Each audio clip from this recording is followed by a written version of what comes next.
49 fertility centre మీకు అందిస్తుంది కేవలం 899 రూపాయలకి ఫర్టిలిటీ అసెస్మెంట్ ప్యాకేజ్. తమిళనాడులో కాంగ్రెస్ పార్టీ పరిస్థితి అచ్చం ఇలాగే ఉంది. కాంగ్రెస్ పార్టీ తమిళనాడులో మిత్రపక్షంగా పక్క వాయిద్యంగా మారి దశాబ్దాలవుతోంది. ఎప్పుడూ 60 దశకం మధ్య దాకా కాంగ్రెస్ తమిళనాడులో ఏలింది. 1968 నుంచి సీన్ మారింది. తొలిసారి డీఎంకే అధికారంలోకి వచ్చింది. ఆ తర్వాత డీఎంకే అన్నా డీఎంకేల మధ్యనే పోరు సాగుతూ వస్తోంది.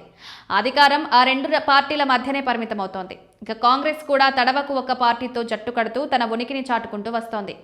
ఆ విధంగా కాంగ్రెస్ జాతీయ స్థాయిలో తన రాజకీయానికి ఎంపీ సీట్ల కోసం తమిళనాడులో రాజీ పడుతూ వస్తోంది. అయితే జాతీయ పార్టీగా సెక్యులర్ భావాలు కలిగిన పార్టీగా కాంగ్రెస్ 6 దశాబ్దాల నుండి తమిళనాడులో ఎదిగే ప్రయత్నం చేయలేదు. దాంతోపాటు ద్రవిడ పార్టీలు కాంగ్రెస్ ని కొన్ని సీట్లకే పరిమితం చేశాయి అనడం కూడా సబబు.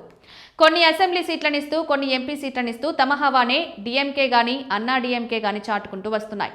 ఈ అసంతృప్తి అయితే కాంగ్రెస్ లో బాగానే ఉంది. ఈ నేపథ్యంలో కాంగ్రెస్ కి కొత్తగా దారి కనిపిస్తోందని అంటున్నారు. పాపులర్ సినీ స్టార్ గా ఉంటూ పార్టీని స్థాపించిన విజయ్ కి జనంలో విపరీతమైన క్రేజ్ ఉంది.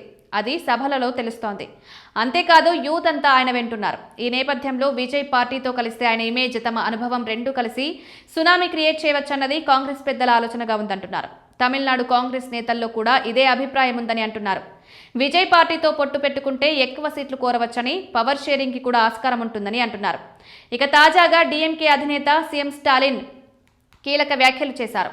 కాంగ్రెస్ తోనే తాము పోటీ చేస్తామన్నారు. అయినా సరే ఒంటరిగానే ప్రభుత్వం ఏర్పాటు చేస్తామని, తమకు ఆ శక్తి ఉందన్నారు.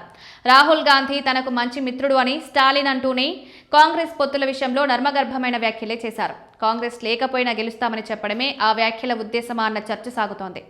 అయితే విజయ్ పార్టీ వైపు కాంగ్రెస్ చూస్తోందన్న ప్రచారం నేపథ్యంలో స్టాలిన్ నుంచి ఈ తరహా వ్యాఖ్యలొచ్చాయని అంటున్నారు.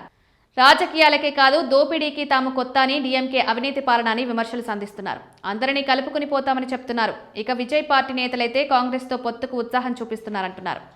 అదే సమయంలో కాకపోయినా సోలోగా దిగాలని ఆలోచిస్తున్నారు. ఎన్నికలకు కొద్ది నెలల సమయం ఉంది. దీంతో తమిళనాడు రాజకీయాల్లో బిగ్ ట్విస్ట్ చోటు చేసుకుంటుందని అంటున్నారు.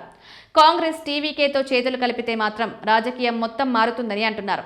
రాహుల్, విజయ్ కలిసి పాల్గొనే సభలతో తమిళనాట భారీ మార్పు వస్తుందని అంటున్నారు. ఆ దిశగా కాంగ్రెస్ ఆలోచిస్తుంది. అయితే జాతీయ స్థాయిలో స్టాలిన్ వంటి బిగ్ ఫిగర్ ఉండాలని ఆలోచన కూడా ఉంది.